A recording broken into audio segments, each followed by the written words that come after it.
On dirait que le gringo a encore oublié sa place. Les mots de Philippe Léon suintaient l'arrogance tandis que les fourgons de son cartel tournaient au ralenti sous le soleil accablant du sud de la France, la poussière ocre s'enroulant paresseusement autour de leurs pneus. Il voyait en Stéphane Moreau un fier agriculteur noir, se tenant trop droit sur une terre qu'il n'était pas censé conserver. Un homme trop insensé pour s'incliner devant le véritable pouvoir. Cette nuit-là, les hommes de Philippe revinrent avec de l'essence et des fusils, mettant le feu au domaine Moreau, les flammes grimpant haut dans le ciel étoilé. Ils pensaient que le feu l'effacerait. Au lieu de cela, il a réveillé quelque chose de bien plus fort. Et Stéphane est parti vers le sud avec 15 membres des forces spéciales. Avant de continuer, commentez d'où dans le monde vous regardez et assurez-vous de vous abonner car l'histoire de demain est à ne pas manquer. Le soleil de plomb de la Provence s'abattait sans pitié sur le domaine Moreau, transformant l'air en une brume scintillante.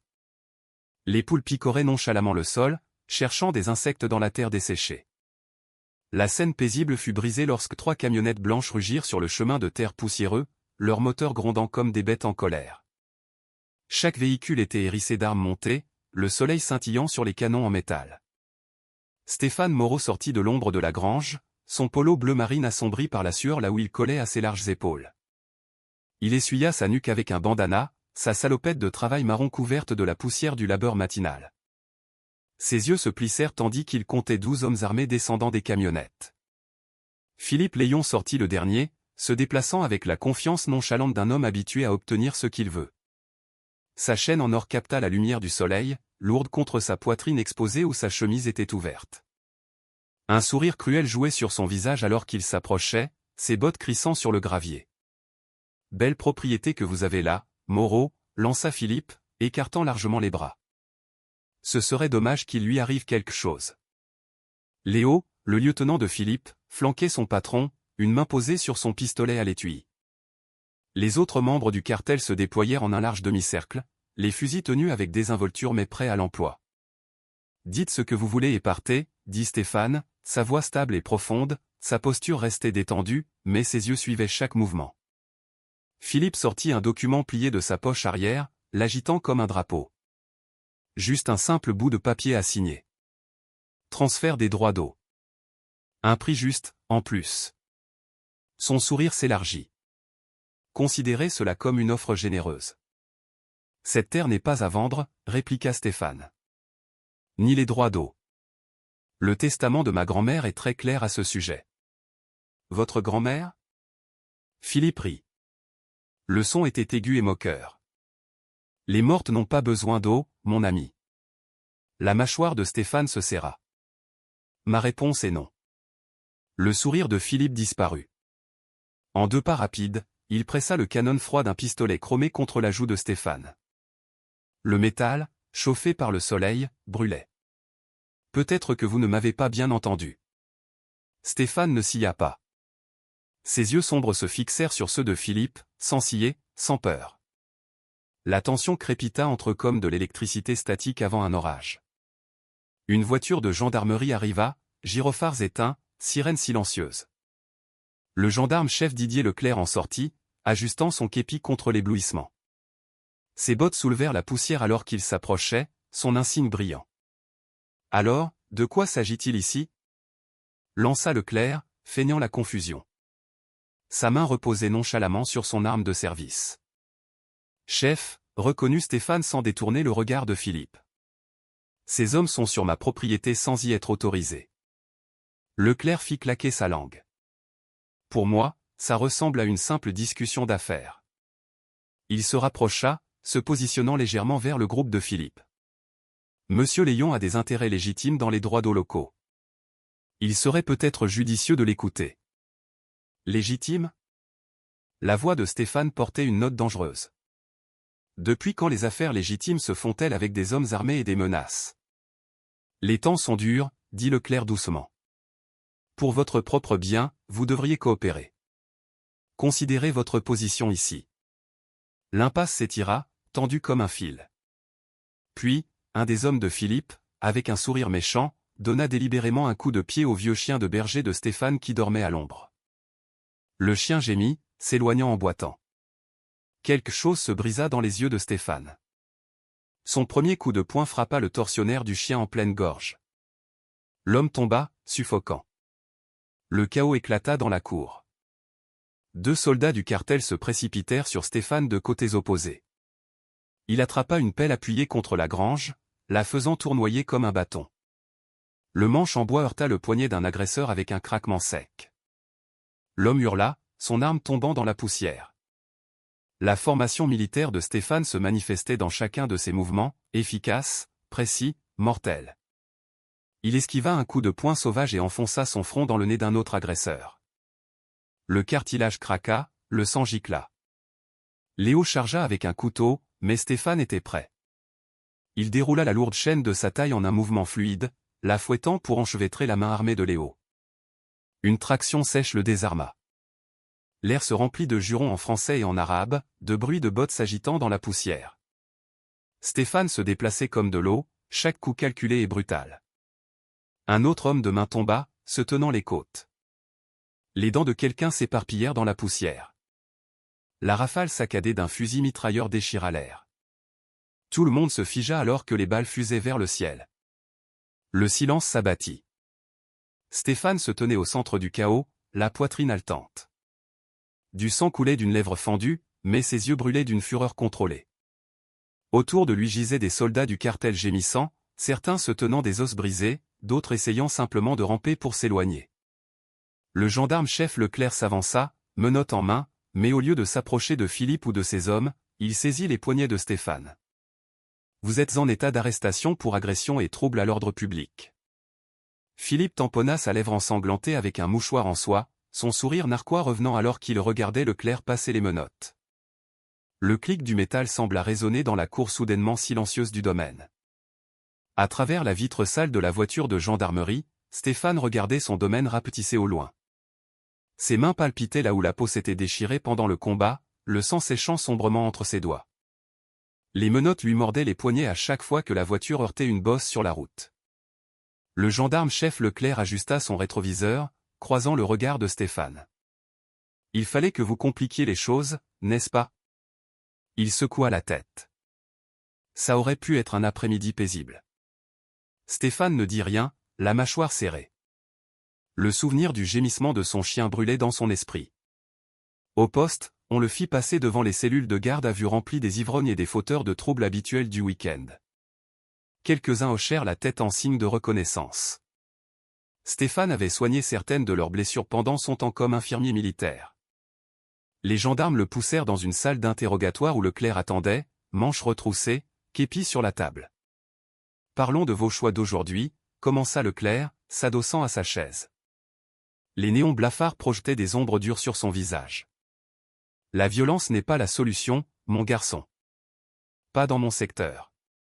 Ces hommes sont venus armés sur ma propriété, déclara Stéphane d'un ton neutre. Ils m'ont menacé. Monsieur Léon est venu discuter d'une proposition commerciale.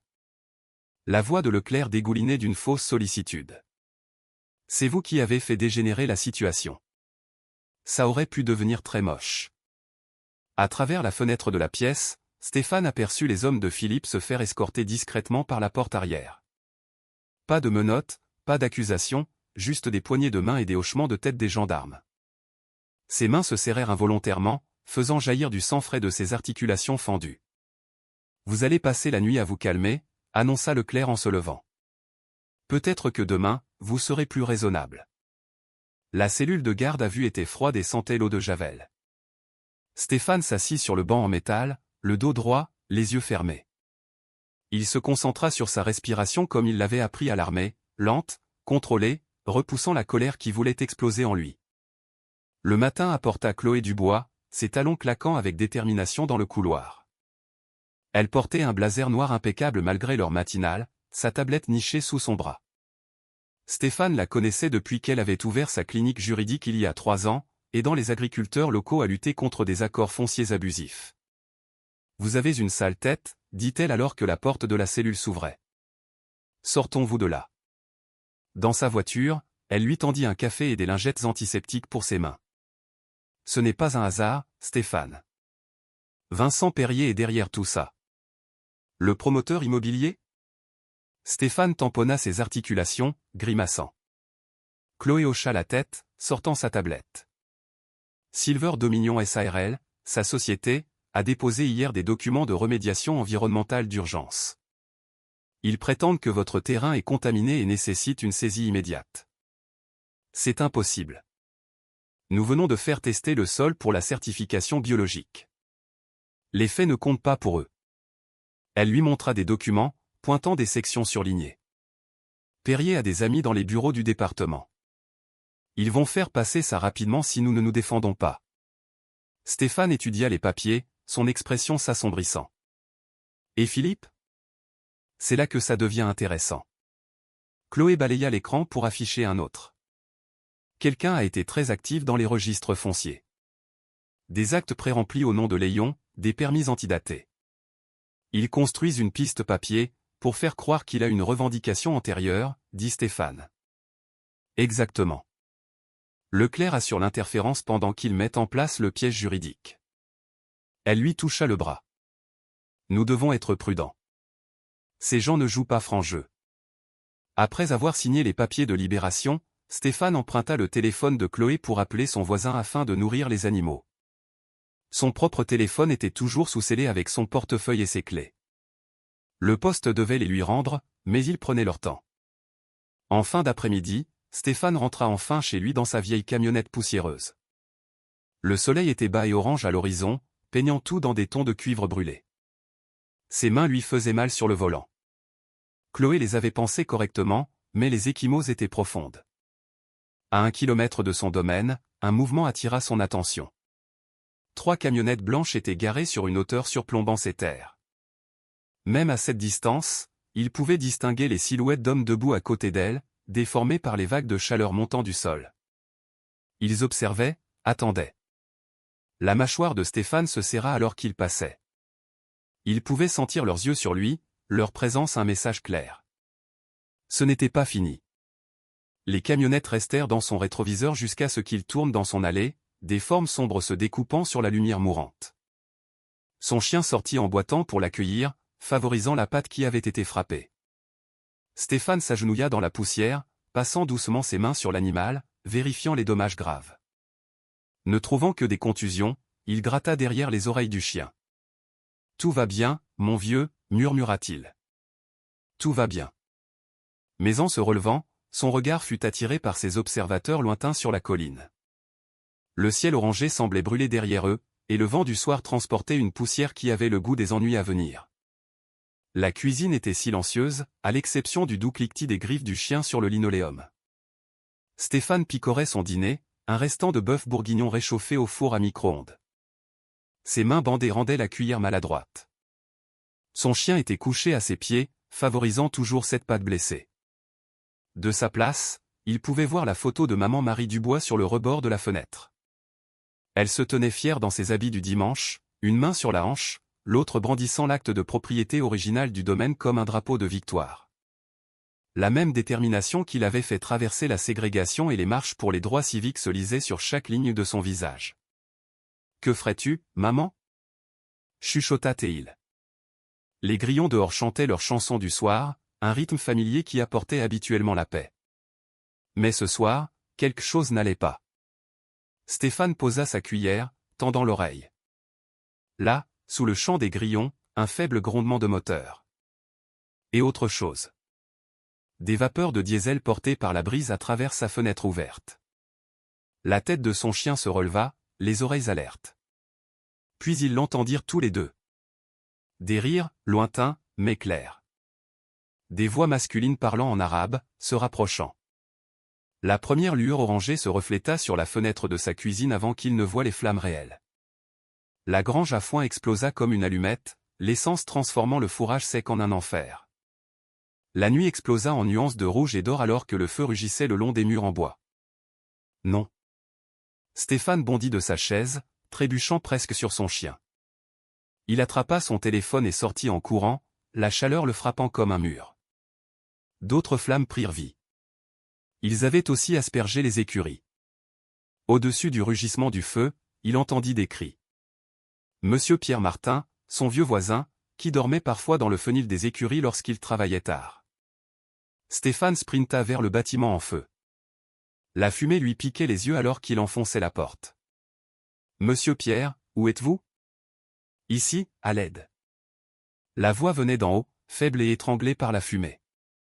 Les escaliers commençaient déjà à prendre feu, mais Stéphane les monta 4 à 4. Il trouva Monsieur Pierre effondré près de son lit de camp, toussant violemment. Les yeux du vieil homme étaient rouges et larmoyants. « Je vous tiens, » dit Stéphane, le relevant. « Gardez la tête basse. » Les chevaux en bas hurlaient, donnant des coups de pied dans leur stall en panique. Stéphane porta à moitié Monsieur Pierre le long des marches enflammées, sentant le bois craquer sous leurs pieds. Ils trébuchèrent dehors juste au moment où une partie du toit s'effondrait derrière eux.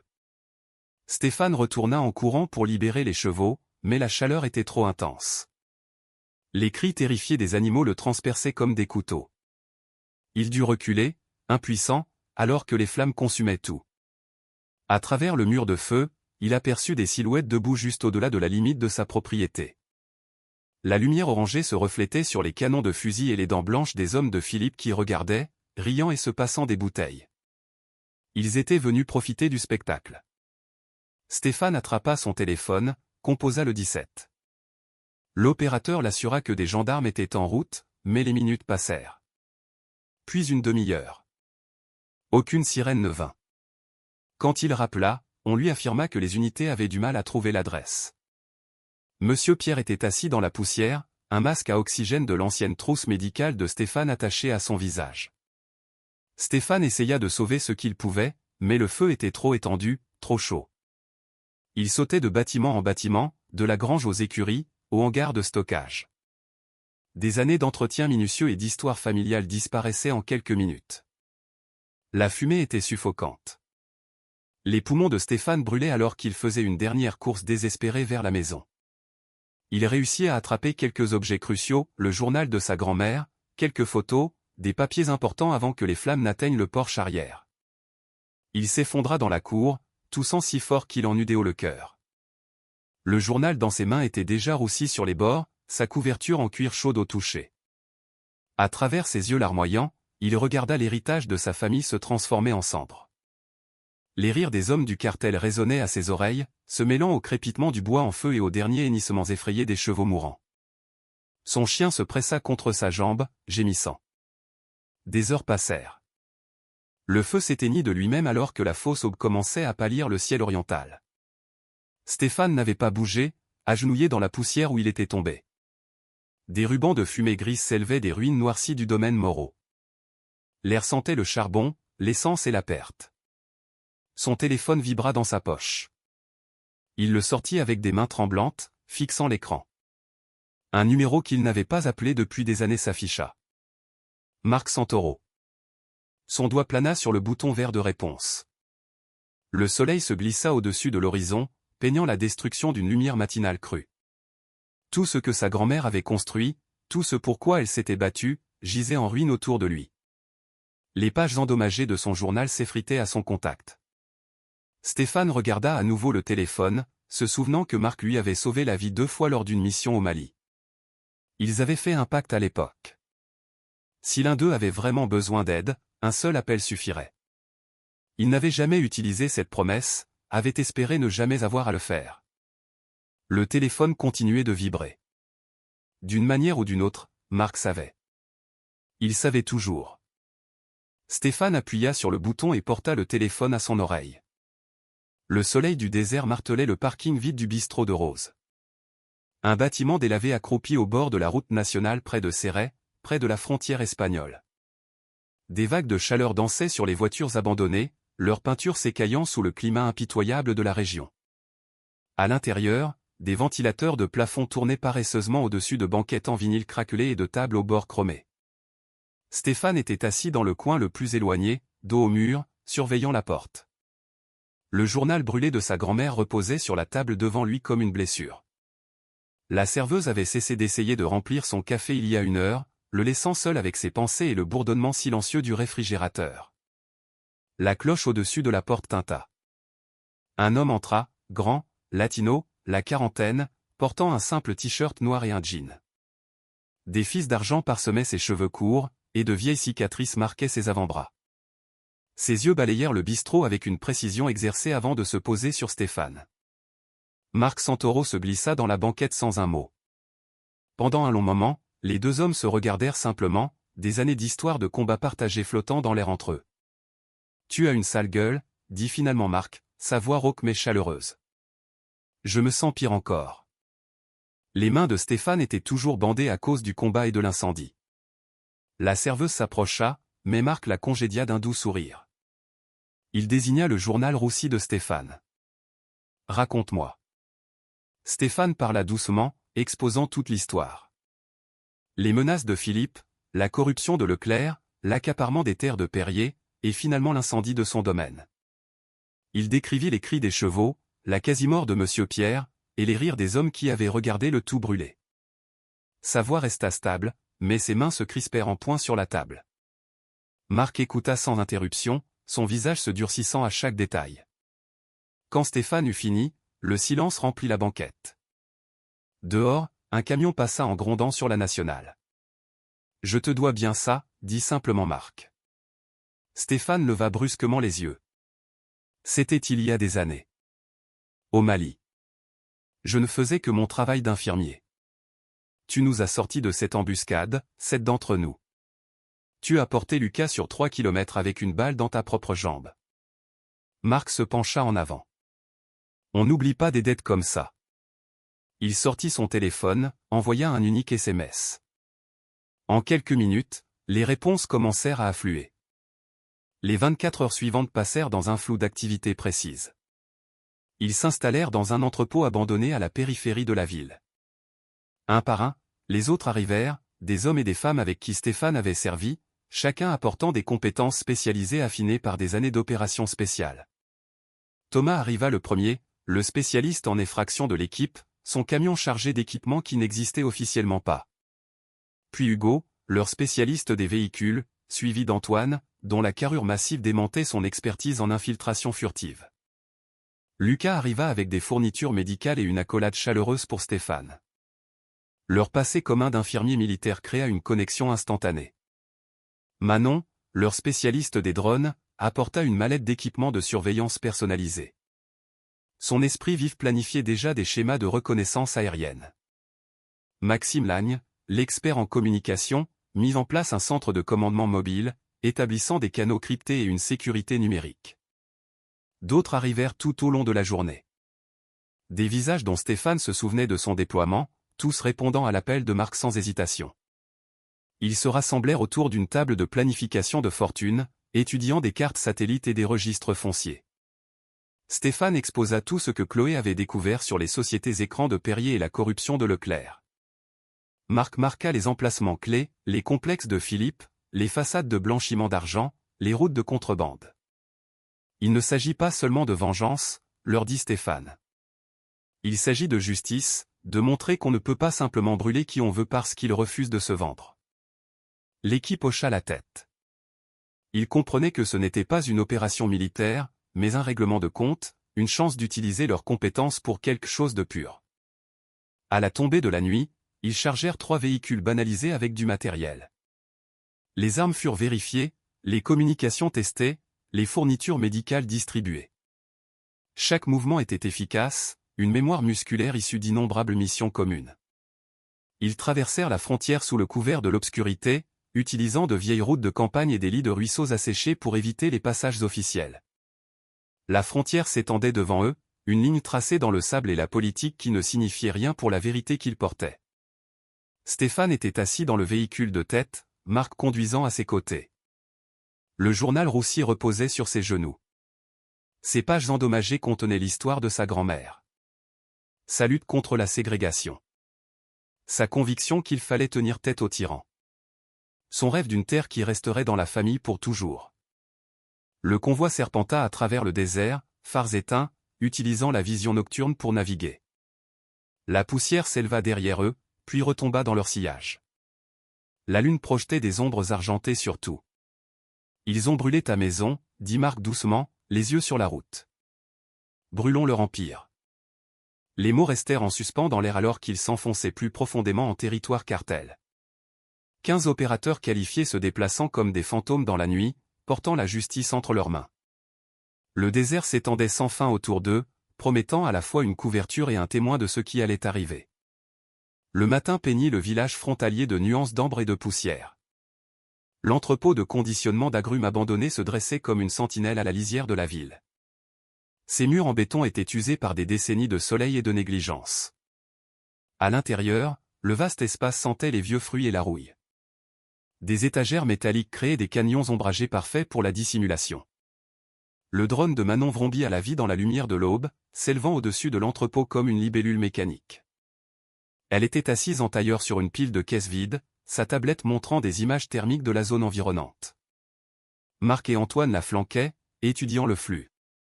Le complexe de Philippe, murmura Manon, pointant une vaste propriété nichée dans les contreforts de la Sierra. 3 anneaux de sécurité.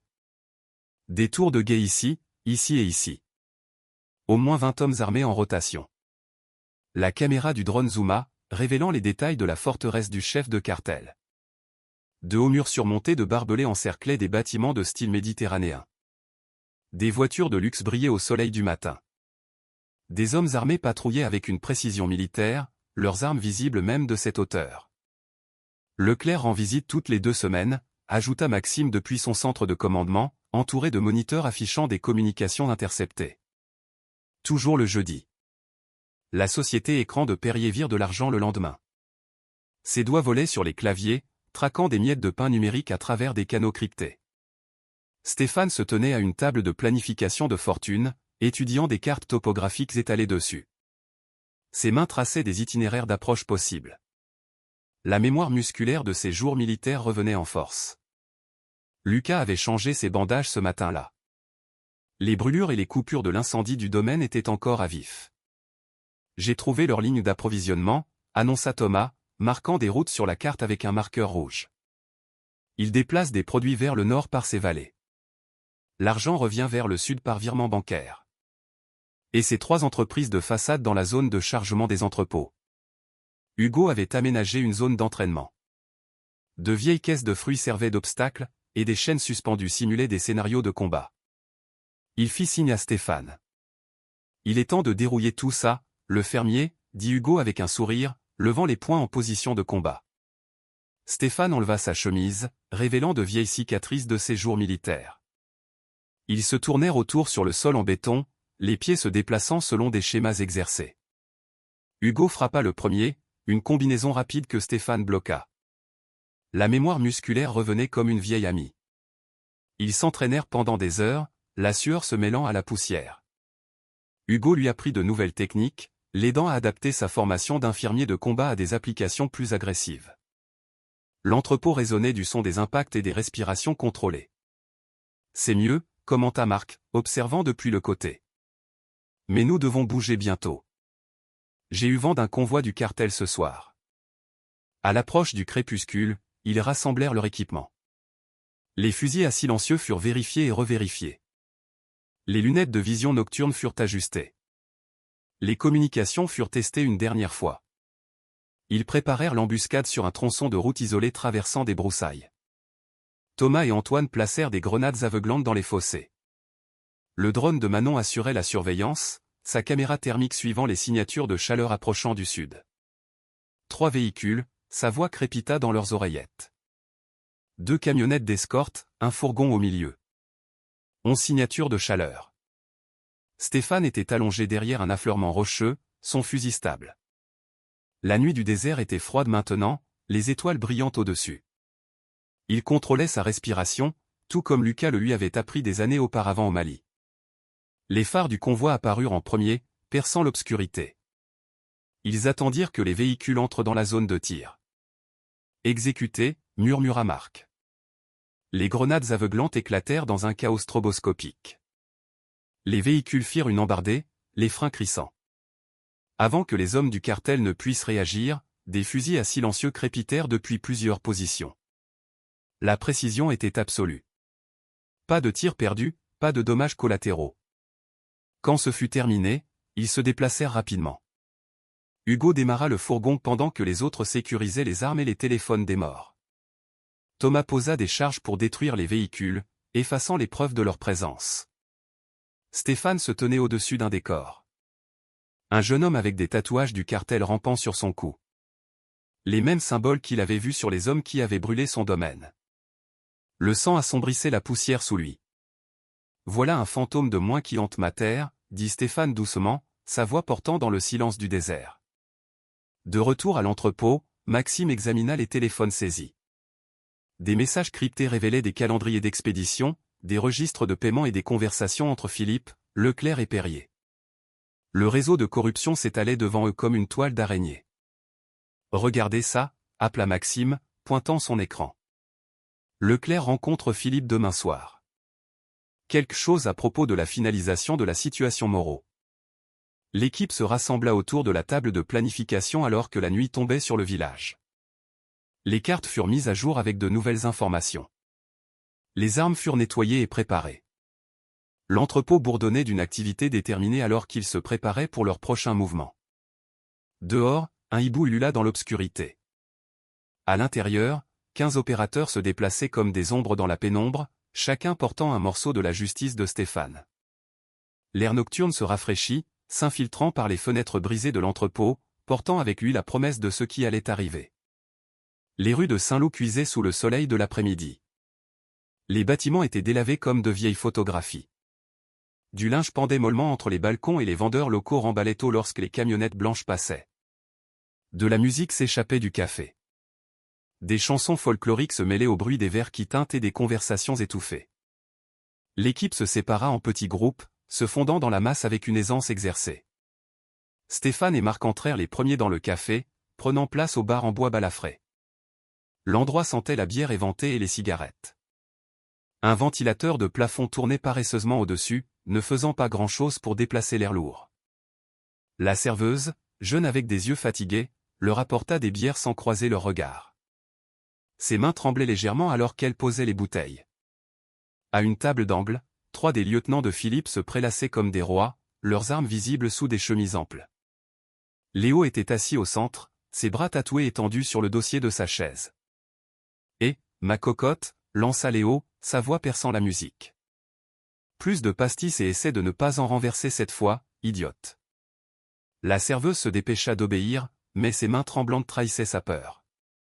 Alors qu'elle s'approchait de leur table, un des hommes tendit le pied. Elle trébucha, le plateau s'écrasant au sol. Du pastis et du verre brisé s'éparpillèrent sur le plancher usé.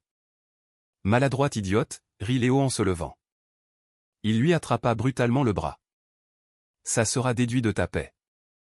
Peut-être qu'on devrait se le faire rembourser autrement. » Les autres clients détournèrent le regard, les épaules rentraient. C'est ainsi que les choses fonctionnaient à Saint-Lô. On se taisait. On survivait. Mais Stéphane bougeait déjà, son tabouret de bar raclant le sol. « Lâchez-la, dit-il, sa voix calme mais portant assez d'autorité pour figer la pièce. La tête de Léo se tourna brusquement, la reconnaissance et la rage brillant dans son visage. « Le cow-boy » cracha-t-il. « Loin de ton domaine incendié, imbécile. » Dernier avertissement, répliqua Stéphane. « Enlevez vos mains d'elle. » Le lieutenant repoussa la serveuse et attrapa son pistolet. Il n'y parvint jamais. Le premier coup de poing de Stéphane le frappa à la gorge, écrasant sa trachée. Alors que Léo s'étouffait, ses hommes se levèrent de la table. Le bar éclata en une violence contrôlée. Marc abattit 2 hommes armés avec une efficacité brutale, en désarmant un et l'utilisant comme bouclier contre l'autre. Thomas et Hugo apparurent de leur position près de la porte, se déplaçant avec une vitesse fluide. Un soldat du cartel lança une bouteille à la tête de Stéphane. Il esquiva, attrapa le poignet de l'homme et enfonça son coude dans le visage de l'agresseur. Un os craqua. Un autre l'attaqua avec un couteau, mais Stéphane piégea la lame entre ses paumes et tordit, brisant les doigts de l'homme. Léo se remit assez pour dégainer son arme, mais Stéphane était prêt. Il saisit le poignet du lieutenant, redirigeant le canon vers le plafond alors qu'il tirait. Le coup assourdit la pièce. Stéphane donna un coup de tête à Léo, puis saisit sa chemise et le projeta à travers une table voisine. Le bois se brisa. Léo gisait en gémissant dans les décombres. 20 secondes. C'est tout ce que ça a pris. 6 des hommes de Philippe gisaient brisés ou inconscients. Aucune victime civile, aucun dommage collatéral, juste de la précision et de la détermination. Le mini-drone de Manon planait près du plafond, enregistrant tout. La vidéo serait en ligne dans l'heure, montés pour protéger leur sécurité opérationnelle tout en montrant la position de Stéphane contre la tyrannie. Stéphane s'agenouilla à côté de la serveuse tombée, l'aidant à se relever avec des mains douces. Il pressa une épaisse liasse de dollars dans sa paume, de l'argent pris au propre coursier du cartel. « Pour les dégâts, dit-il doucement, et pour votre courage à les servir chaque jour. » Elle le fixa avec de grands yeux, puis murmura « Merci, monsieur. » Autour du bar, d'autres clients commencèrent à se redresser, regardant les hommes du cartel tomber avec un espoir naissant. Marc lança un téléphone à Léo, qui était encore étourdi sur le sol. « Appelle ton patron. Dis-lui ce qui s'est passé ici. Dis-lui que le cow-boy noir lui dit bonjour. » Ils quittèrent le café alors que les sirènes hurlaient au loin, la police municipale qui arriverait commodément en retard comme d'habitude. L'équipe se dispersa par les ruelles et les itinéraires prédéterminés, se regroupant à leur base de l'entrepôt. Les ordinateurs de Maxime diffusaient déjà la vidéo par des canaux sécurisés. En quelques heures, elle se propagea sur les réseaux sociaux comme une traînée de poudre. Le gardien du domaine tenant tête aux voyous du cartel. La justice rendue en 20 secondes de violence juste. Des kilomètres au nord, dans son cabinet juridique, Chloé regardait la vidéo sur plusieurs écrans. Elle montait des dossiers contre Leclerc et Perrier depuis des semaines, mais c'était différent. C'était la preuve visuelle de l'emprise de fer du cartel sur les villes frontalières, et la preuve qu'elle pouvait être brisée. Elle commença à appeler des journalistes en qui elle avait confiance, des gens qui n'enterraient pas l'histoire. « J'ai des documents sur la corruption liant un gendarme chef français à la violence du cartel, dit-elle. Et maintenant, j'ai des images qui montrent à quel point c'est profond. » L'histoire gagna en popularité. Les informations locales la reprirent d'abord, puis les médias nationaux. Les sections de commentaires se remplirent de soutien pour le mystérieux cow-boy noir défendant les impuissants. Même ceux qui soutenaient habituellement la position dure de Leclerc sur la criminalité ne pouvaient justifier le harcèlement filmé. Dans son complexe sur les hauteurs, Philippe Léon regarda le clip viral pour la 10e fois. La glace teintait dans son verre alors que sa main tremblait de rage. L'écran montrait Stéphane Moreau, l'homme qui aurait dû être brisé par le feu et la peur, se tenant droit sur le territoire de Philippe, brisant ses hommes comme des brindilles. Le verre se brisa contre le mur. Du whisky coula sur le papier peint coûteux alors que Philippe se tournait vers ses lieutenants restants. « Trouvez le cow-boy noir, gronda-t-il. Et enterrez-le. » L'ordre résonna dans la pièce, mais pour la première fois, ces hommes semblaient incertains. La vidéo leur avait montré quelque chose de nouveau, leur propre vulnérabilité. Et à Saint-Loup, les gens commençaient à murmurer à propos de l'agriculteur qui ne pliait pas. L'obscurité s'installa sur Saint-Loup comme une lourde couverture. À l'intérieur de l'entrepôt d'agrumes abandonné, la lumière des lanternes projetait de longues ombres sur les tables d'opération improvisées. L'air sentait la poussière et les vieux fruits, mélangés à l'huile d'arme et au café. Stéphane était penché sur des cartes satellites détaillées étalées sur des caisses en bois, ses doigts traçant des routes d'approvisionnement à travers les montagnes. Marc se tenait à côté de lui, son visage buriné sérieux à la lumière jaune. Autour d'eux, les autres membres des forces spéciales travaillaient avec une efficacité silencieuse, nettoyant les armes, vérifiant le matériel, surveillant les communications.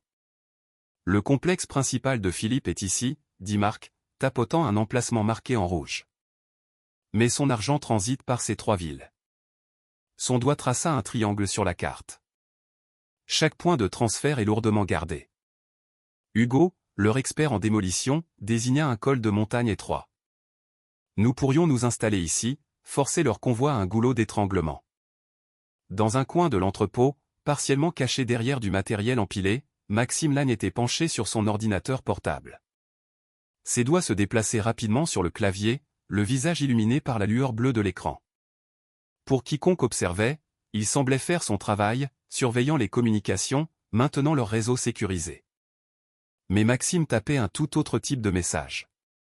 Sujet, mise à jour opération Moreau. Agent traitant 47. Statut, critique. Cible étant son influence dans la région frontalière. Soutien local croissant après l'incident du café. L'équipe planifie des actions agressives contre l'infrastructure du cartel. Demande de directives immédiates sur les protocoles de confinement. Il crypta le message en utilisant un protocole enfoui, distinct des canaux normaux de l'équipe.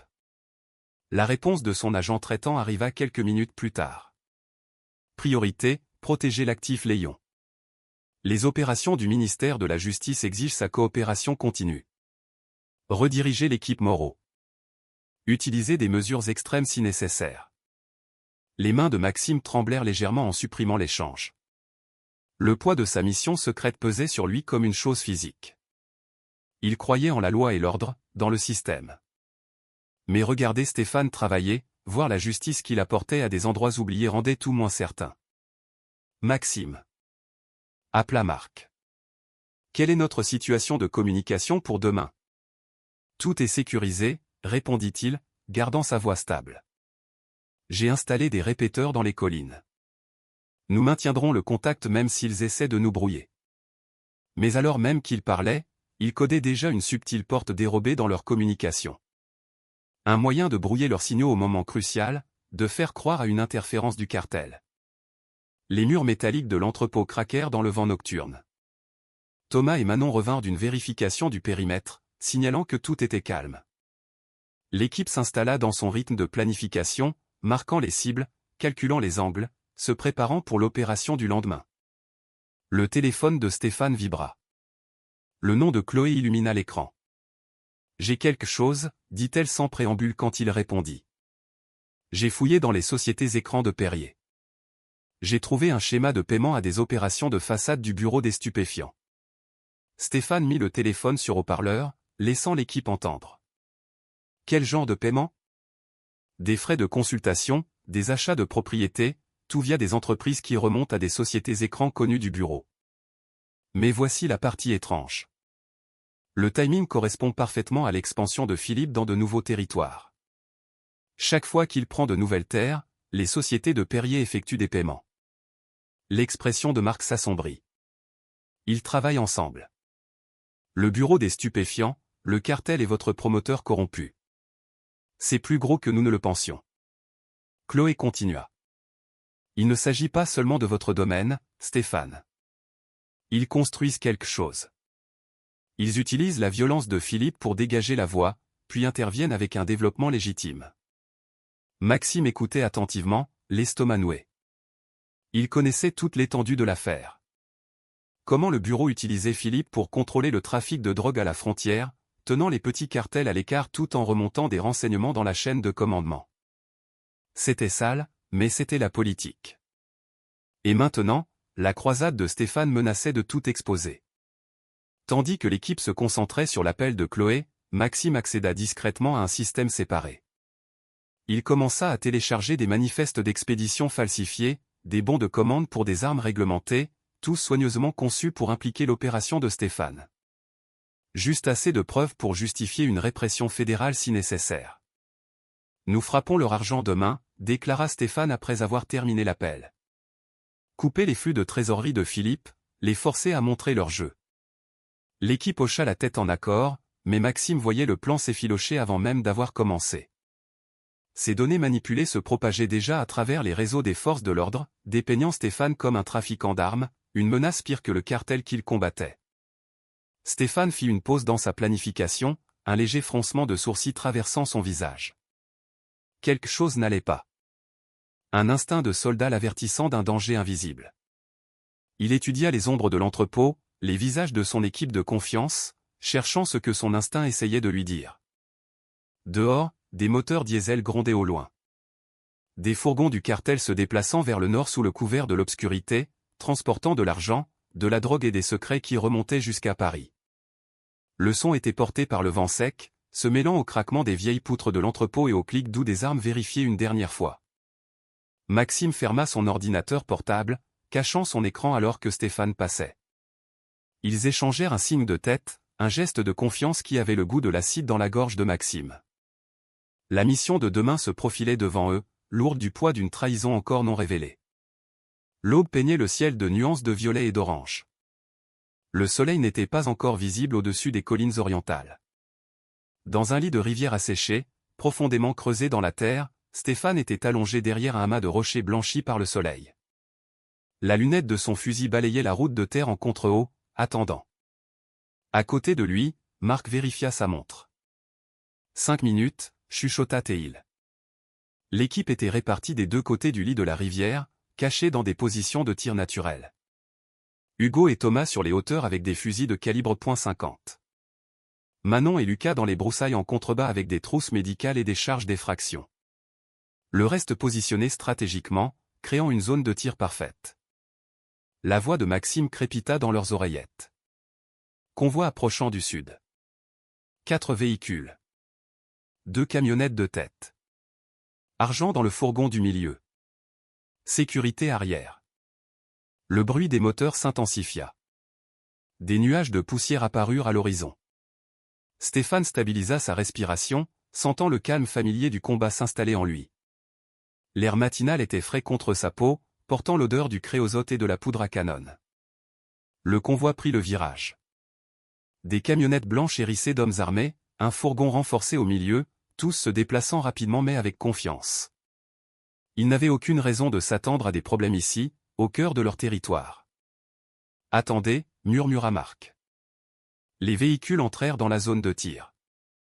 Hugo pressa la détente.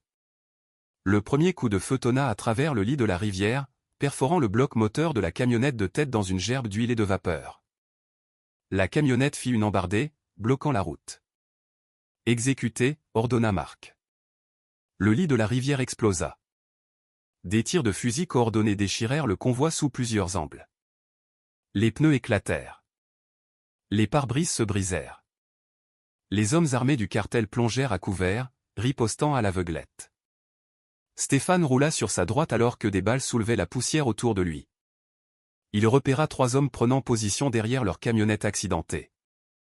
D'un mouvement fluide, il se jeta à plat ventre, visa sous le châssis du véhicule et tira 3 coups précis. Les hommes tombèrent, se tenant les jambes. « J'avance !» cria-t-il, sprintant vers la camionnette renversée. Des balles sifflèrent près de sa tête. Il glissa derrière la benne, sentant l'impact des balles frappant l'autre côté. À travers la fumée des armes, il vit le chauffeur du fourgon d'argent essayer de faire marche arrière. Stéphane tira à travers le plancher, les balles à pointe creuse perforant le métal. Le chauffeur hurla, son pied se retirant brusquement de l'accélérateur. « Fourgon arrêté » annonça Thomas. « Côté ouest dégagé. » La voix de Marc était nette et claire. « Ouvrez le fourgon. Ouvrez maintenant. » Lucas et Manon sprintèrent en avant, se déplaçant comme des ombres. Ils placèrent des charges creuses sur les portes arrière du fourgon. Feu dans le trou. L'explosion fut contenue mais puissante. Les portes volèrent de leurs gonds. À l'intérieur, des piles d'argent remplissaient des caisses renforcées. Des disques durs et des registres étaient éparpillés sur le sol. Pas de garde. Ils avaient tous été éliminés lors de l'assaut initial. Stéphane s'approcha du fourgon, couvrant les angles pendant que Manon et Lucas sécurisaient le contenu. L'ensemble de l'échange de tirs avait duré moins de 2 minutes. « Zone sécurisée » annonça Marc. Hugo, prépare ses caméras. Ils traînèrent les caisses à la lumière du matin. L'argent était groupé en piles bien nettes. Dollars, pesos, euros. Des millions en espèces. Les disques durs seraient encore plus précieux, contenant les preuves dont ils avaient besoin. Stéphane sortit son téléphone, les mains stables malgré l'adrénaline qui parcourait encore ses veines. Il lança la diffusion en direct, pointant la caméra sur le butin capturé. « Regardez ça » dit-il, sa voix claire et forte. « C'est l'argent du cartel, l'argent du sang. » Chaque pile a acheté le silence. Chaque liasse a payé pour la protection. Cet argent était destiné au gendarme-chef Leclerc, à Vincent Perrier, à tous ceux qui les aident à voler et à tuer. Il prit un registre, feuilletant les pages de transactions.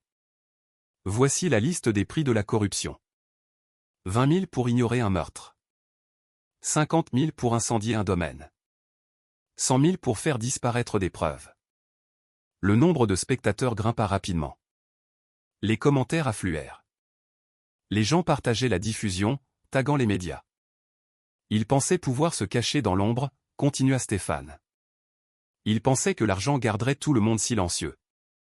Mais voici la vérité, en plein jour. Marc rassembla les disques durs tandis que l'équipe sécurisait leurs prisonniers. Tous blessés, mais aucun mortellement. Ils ne mourraient pas aujourd'hui, mais ils parleraient. Hugo versa de l'accélérant sur les véhicules vides. Prêt quand vous le serez. Stéphane mit fin à la diffusion mais continua d'enregistrer alors qu'il mettait le feu au convoi. Une fumée noire s'éleva dans le ciel matinal, un signal visible à des kilomètres. L'équipe se déplaça rapidement, chargeant leurs preuves dans leur propre véhicule. Les membres du cartel blessés furent attachés avec des serre-câbles et laissés à l'ombre avec de l'eau. Quelqu'un viendrait les chercher éventuellement. Alors qu'ils se préparaient à partir, Marc serra l'épaule de Stéphane. « Tu viens de devenir l'homme le plus recherché de la région. » Le soleil franchit enfin les collines orientales, inondant le lit de la rivière d'une lumière dorée. Les véhicules en feu projetaient de longues ombres sur le sol, la fumée s'enroulant vers le ciel sans nuages comme des serpents noirs. Le soleil était bas sur Saint-Loup, peignant les murs empisés d'un orange profond. Les vendeurs du marché remballaient leurs étals tandis que les enfants tapaient dans un ballon de foot sur la place poussiéreuse. L'air du soir portait des murmures sur Elvaquer Negro, le cow-boy noir qui avait humilié le cartel. Stéphane était assis avec Marc à un café en plein air, tous deux en civil pour se fondre dans la masse. Ils regardaient les mères presser leurs enfants de rentrer, les vieillards jouer aux dominos, et les signes subtils d'une ville vivant dans la peur. La nouvelle se répand vite, dit Marc en sirotant son café. Ta vidéo du lit de la rivière a atteint un demi-million de vues. Regarde leur visage, répondit Stéphane doucement. Ils veulent croire que quelqu'un se lève enfin. Mais ils ont peur. Un groupe d'adolescents passa, jetant des regards furtifs à Stéphane. Un garçon leva légèrement le poing, un geste subtil de soutien. Stéphane lui fit un signe de tête en retour. La paix fut brisée par le rugissement des moteurs. 3 SUV noirs dérapèrent sur la place. Des soldats du cartel en sautèrent avec des bidons d'essence rouge et des armes. Les gens se dispersèrent alors que les hommes se précipitaient vers le centre communautaire où des enfants suivaient des cours d'art quelques instants auparavant. Contact, aboya Marc dans sa radio. Toutes les équipes convergent sur la place. Le premier cocktail Molotov fusa dans les airs, s'écrasant contre une fenêtre. Les flammes éclatèrent à l'intérieur du bâtiment. Des cris emplirent la soirée alors que d'autres bombes incendiaires suivaient. Stéphane sprinta vers le chaos, Marc le couvrant. Dans son oreillette, il entendit l'équipe répondre, se mettant en position autour de la place. Une jeune enseignante sortit en titubant du bâtiment en feu, toussant, menant 3 enfants terrifiés. Stéphane les attrapa, les poussant vers la sécurité alors que Lucas apparaissait pour fournir des soins médicaux. « 2e étage !» cria quelqu'un. D'autres enfants étaient piégés à l'étage. Hugo et Thomas engagèrent les soldats du cartel avec des tirs précis, les repoussant du bâtiment. Les hommes armés se replièrent derrière leur véhicule, ripostant sauvagement. Stéphane repéra un pyromane se détachant du groupe, essayant de contourner avec une autre bombe incendiaire. Il le chargea, taclant l'homme à travers une fenêtre du rez-de-chaussée dans une explosion de verre et de flammes. Ils heurtèrent durement le sol, roulant. Le bidon d'essence tomba avec un bruit sourd. Le pyromane, à peine plus qu'un adolescent, brandit un couteau. Stéphane bloqua, tordit et frappa le poignet du garçon contre le sol jusqu'à ce que la lame tombe. « Bouge et tu meurs !» grogna Stéphane, l'immobilisant. Dehors, la fusillade s'intensifia. Les forces spéciales avaient encerclé les hommes du cartel. Manon et Antoine étaient déjà à l'intérieur, évacuant l'étage supérieur. Stéphane traîna son captif à l'extérieur par la fenêtre brisée, le maintenant fermement. Le garçon se débattit jusqu'à ce que Stéphane resserre sa prise. « Commence à parler » exigea Stéphane. « Qui a ordonné ça ?» Le pyromane cracha du sang. « Va au diable !» Marc apparut avec un téléphone déjà en direct. « Tu ferais mieux de lui répondre, gamin. Le monde entier te regarde. » Stéphane força le garçon à genoux. « Dis-leur qui t'a envoyé brûler un bâtiment rempli d'enfants. Philippe va me tuer. »« Je te tuerai plus vite, » dit Stéphane, sa voix glaciale. « Commence par le gendarme-chef Leclerc. Dis-leur comment il vous laisse opérer. » La foule grandissait, les téléphones levés, enregistrant tout. Les yeux du garçon allèrent des caméras aux armes. Finalement, il craqua. « Leclerc. Leclerc prend de l'argent pour fermer les yeux, balbutia-t-il. 50 000 par mois. Il nous donne les horaires des patrouilles, nous prévient des raids. Et aujourd'hui, qui a ordonné cette attaque? Philippe, dit-il. Il a dit d'envoyer un message, de montrer à tout le monde ce qui arrive aux villes qui aident Stéphane Moreau. La foule murmura avec colère. De plus en plus de gens affluaient sur la place, regardant la confession. Et l'incendie du domaine, insista Stéphane. Parle-leur de ça aussi. Leclerc l'a approuvé. Il a dit que ça ressemblerait à un accident. Que personne des forces de l'ordre ne répondrait. Les sirènes hurlèrent au loin. Trop tard comme d'habitude. Les hommes armés du cartel avaient fui, laissant leurs blessés derrière eux. Les pompiers arrivèrent enfin pour combattre les flammes. Stéphane confia le pyromane à Hugo pour le sécuriser. Il se tourna pour s'adresser directement à la foule, sa voix portant à travers la place. Il pense que la peur vous gardera silencieux, dit-il. Ils brûlent vos bâtiments, menacent vos enfants, vous disent que rien ne changera. Mais regardez autour de vous. Ce sont eux qui fuient maintenant. Des acclamations éclatèrent. Les gens se pressèrent en avant, tendant la main pour toucher l'épaule de Stéphane, le remerciant à travers leurs larmes. Une vieille femme apporta de l'eau pour les pompiers. D'autres aidèrent à s'occuper des enfants choqués. La communauté reprenait vie, la peur cédant la place à la colère et à la résolution. Marc mit fin à la diffusion en direct à l'arrivée de la police municipale. Il semblait incertain, pris entre le protocole et l'humeur claire de la foule. Un jeune officier salua même Stéphane avant de faire semblant d'être occupé avec le contrôle de la foule. Évacuez les blessés, ordonna Stéphane à son équipe. Et faites des copies de chaque vidéo. Le monde a besoin de voir ça. Le soleil s'était complètement couché maintenant. Le centre communautaire fumait encore, mais des volontaires planifiaient déjà les réparations. Les enfants dessinaient à la craie des messages de défi sur le pavé de la place. L'espoir, fragile mais réel, fleurissait dans l'obscurité grandissante. Au-dessus de la ville, dans sa villa à flanc de colline, Philippe regardait la scène se dérouler sur plusieurs écrans. Un muscle tressaillit dans sa mâchoire en voyant les aveux de ces hommes devenir viraux. Il serra son verre de whisky si fort qu'il se fissura. Il veut jouer les héros, dit-il froidement. Faisons de lui le méchant. L'aube se glissa sur l'entrepôt, peignant des ombres sur les caisses empilées et l'équipement tactique. Stéphane était penché sur une table pliante couverte de documents, les yeux fatigués mais concentrés. L'écran de l'ordinateur portable de Chloé projetait une lueur bleue sur leur visage alors qu'ils triaient les preuves. « Regardez ces registres de transfert, » dit Chloé, pointant son écran. Les sociétés écrans de Perrier déplacent des millions via des comptes offshore, tous liés à la fondation personnelle de Leclerc. Pouvons-nous prouver que c'est de l'argent du cartel? Demanda Stéphane en se frottant les tempes. Mieux. Chloé afficha un autre document.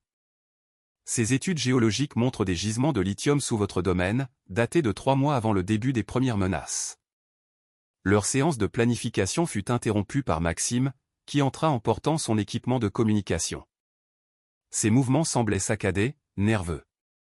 Signaux faibles ce matin, rapporta-t-il, évitant le contact visuel. Il faudra peut-être déplacer l'antenne. Pendant qu'il parlait, les doigts de Maxime se déplaçaient sur son deuxième téléphone, caché dans sa poche. Il avait passé la nuit à monter des images de leurs opérations, y insérant des scènes de violence mises en scène. Son message à son agent traitant était bref, colis prêt à être livré. Marc les rejoignit, étalant des cartes tactiques. Le flux des drones montre une activité accrue au complexe de Philippe. Il déplace quelque chose de gros. Avant qu'il ne puisse discuter davantage, les téléphones de tout l'entrepôt s'illuminèrent d'alertes d'actualité. Les chaînes locales diffusaient des images exclusives montrant l'équipe de Stéphane mettant en scène des attaques, avec des acteurs payés et du faux sang. Qu'est-ce que c'est que ce bordel? Marc attrapa une tablette, regardant avec incrédulité. Les vidéos truquées se propagèrent comme une traînée de poudre. Le gendarme-chef Leclerc apparut aux informations du matin, debout devant une rangée de drapeaux français. Ces preuves confirment nos pires craintes, déclara Leclerc, la voix grave. Stéphane Moreau et ses mercenaires sont des terroristes nationaux qui organisent des violences pour déstabiliser notre communauté. Je les déclare armés et dangereux. Le poing de Stéphane frappa la table. Ils essaient de retourner l'opinion publique contre nous. Nous devons contrer cela maintenant, dit Chloé, déjà en train de taper. J'ai des journalistes qui diffuseront notre version. La nuit explosa. Le premier lance-roquettes perça le mur de l'entrepôt dans une explosion tonitruante de béton et d'acier. Des tirs éclatèrent de plusieurs directions. Les balles martelaient le bâtiment comme une pluie mortelle. « Contact de tous les côtés !» cria Marc, attrapant son fusil. Tout le monde à ses positions. Stéphane plongea à couvert alors qu'une deuxième explosion déchirait le toit. À travers la fumée, il vit des silhouettes en tenue tactique franchir l'entrée. Certaines portant les couleurs du cartel, d'autres en uniformes tactiques fédéraux. Ils travaillent ensemble, grogna-t-il en ripostant. Lucas et Manon tenaient le coin nord lorsqu'une grenade rebondit à travers une fenêtre brisée. Lucas poussa Manon de côté, mais l'explosion les toucha tous les deux, les projetant au sol. « Homme à terre !» cria Hugo, fournissant un tir de couverture. « Nous avons besoin d'une extraction. » Stéphane se fraya un chemin jusqu'au blessé. Lucas se tenait la jambe ensanglantée tandis que Manon luttait avec une blessure à l'épaule. L'air se remplit de gaz lacrymogène. « Tunnel !» ordonna Marc, dirigeant l'équipe vers leur voie de fuite. « Bougez maintenant. » Il s'était préparé à cela, ayant cartographié les anciens tunnels de contrebande sous l'entrepôt. Thomas et Antoine transportaient les blessés tandis que d'autres assuraient la couverture. L'équipe disparut dans l'obscurité en dessous alors que d'autres explosions secouaient le bâtiment. À travers ses lunettes de vision nocturne, Stéphane vit Maxime hésiter à l'entrée du tunnel, regardant en arrière. « Bouge-toi !» cria-t-il. Ils naviguèrent dans les passages étroits, les bruits de combat s'éloignant. Derrière eux, des bottes tonnaient dans l'entrepôt au-dessus. Puis vint un son qui glaça le sang de Stéphane. La voix de Philippe ordonnant à ses hommes de tout fouiller. « Chef !» cria un membre de l'équipe. « J'ai trouvé quelque chose. » Une sorte de vieux livre. Le cœur de Stéphane s'arrêta. Le journal de Maman Marie. Dans leur précipitation pour évacuer, ils l'avaient laissé avec leur dossier de renseignement. Non. Il se retourna, mais Marc et Hugo l'attrapèrent. « Le bâtiment est perdu » siffla Marc. « On bouge maintenant. » Ils émergèrent des tunnels dans la lumière grise du matin, à 3 kilomètres de l'entrepôt. De la fumée s'élevait du bâtiment en épaisse colonne noire. Les sirènes de police hurlaient au loin.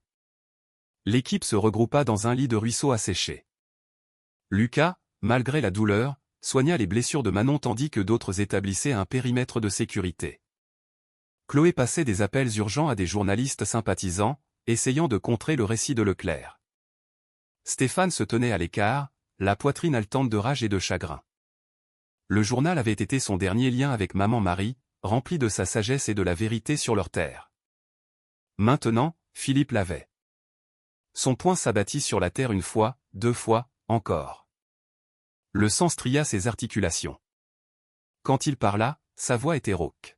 « Ils ont pris mon passé » grogna-t-il, le visage couvert de terre et de cendres. « Maintenant, je vais prendre leur avenir. » Les autres regardaient en silence leur chef lutter avec sa fureur. Ils avaient perdu leur base, leur preuve et un sang précieux. Mais en regardant le visage de Stéphane, ils savaient que cette défaite ne ferait qu'alimenter le feu de ce qui allait arriver. Lucas finit de panser l'épaule de Manon. « Nous avons besoin d'un meilleur abri pour soigner ses blessures correctement. »« Je connais un endroit, » dit Chloé doucement. « Une ancienne église de mission. Le père Jean de la Croix aide les gens à disparaître des cartels. » Marc hocha la tête. « On part dans 5 minutes. Échelonnez notre piste. Utilisez le lit du ruisseau pour vous couvrir. » Alors que l'équipe rassemblait le matériel restant, Maxime resta en arrière, pianotant nerveusement sur son téléphone. Le dernier message de son agent traitant brillait sur l'écran. Phase 1 terminée. Maintenir la couverture. Ne pas rompre le contact.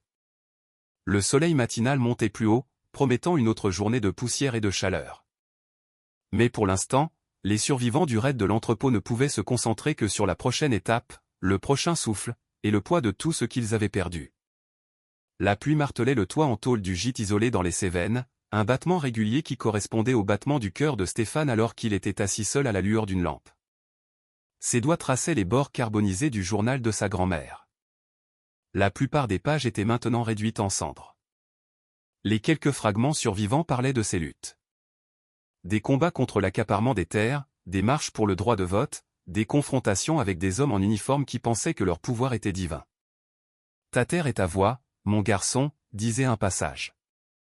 Ils essaieront de faire taire les deux. La porte grinça, laissant entrer une rafale de vent humide.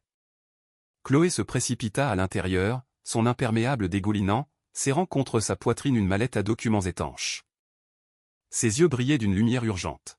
« Tu dois voir ça », dit-elle en étalant des papiers sur la table en bois. « J'ai examiné tous les dossiers des dernières années de ta grand-mère. J'ai trouvé quelque chose d'intéressant. Un reçu de coffre-fort de l'église Sainte-Marie du village. » Stéphane se pencha en avant. Maman Marie n'était pas pratiquante assidue. Exactement. Chloé sortit d'autres documents. Elle a aussi déposé un acte modifié en 1985, mais il n'est dans aucun système départemental. L'original devrait être dans ce coffre de l'église. Marc sortit de l'ombre où il nettoyait des armes. Combien de temps avant que les hommes de Philippe ne découvrent ça? Ils ne le feront pas, dit Chloé. Marie était maligne. Elle a enregistré le coffre sous son nom de jeune fille. Et l'église protège des documents de réfugiés depuis des générations. Un éclair illumina la pièce. Dans cette brève clarté, Stéphane vit la détermination gravée sur chaque visage. Ces gens ont une avocate qui combattait la corruption de l'intérieur, un prêtre guerrier qui tenait sa parole comme une écriture sainte, et 12 autres opérateurs dispersés dans le refuge avaient tout risqué pour sa cause. On y va maintenant, décida-t-il en se levant, avant que la tempête n'empire. L'église se dressait, sombre contre le ciel orageux, son clocher un doigt noir pointé accusateur vers les cieux. Le père Jean de la Croix les accueillit à la porte latérale, son visage buriné grave alors qu'il les menait à travers des couloirs éclairés à la bougie jusqu'à la crypte sous le sanctuaire. « Votre grand-mère, dit-il à Stéphane, elle savait que les choses empireraient avant de s'améliorer. Elle disait que certaines vérités doivent vieillir comme le vin avant d'être prêtes à être dégustées. » Le coffre-fort contenait un portefeuille en cuir, son contenu préservé dans du plastique. Chloé les étala soigneusement sur une table en pierre tandis que Marc montait la garde en haut des escaliers. Les mains de Stéphane tremblaient en ouvrant la première enveloppe. L'acte de propriété original était là, ses clauses anti-dépossession intactes, un langage juridique qui rendait la terre impossible à saisir sans le consentement direct de la famille Moreau. Mais en dessous se trouvait quelque chose de plus explosif. Une micro-cassette et une pile de témoignages sous serment de 1988. « Joue là », murmura Chloé en installant un enregistreur portable. Une voix crépita à travers des décennies de silence. L'ancien gendarme-chef, Henri Leclerc, le père de Didier. Il parlait d'argent de protection, de fermer les yeux pendant que l'héroïne venue d'Afrique du Nord transitait vers le Nord, d'une femme dans une ville du Rif marocain qui lui avait donné un deuxième fils, Philippe Léon. La voix à voix, mon garçon, du même âge que Didier. Sa mère l'a nommé, l'a élevé comme un sauvage, pendant que j'élevais son frère pour porter un insigne. Que Dieu me pardonne. J'ai créé 2 sortes de monstres. L'esprit de Stéphane s'emballa. Leclerc et Philippe sont frères. Demi-frères, corrigea Chloé en sortant un certificat de naissance.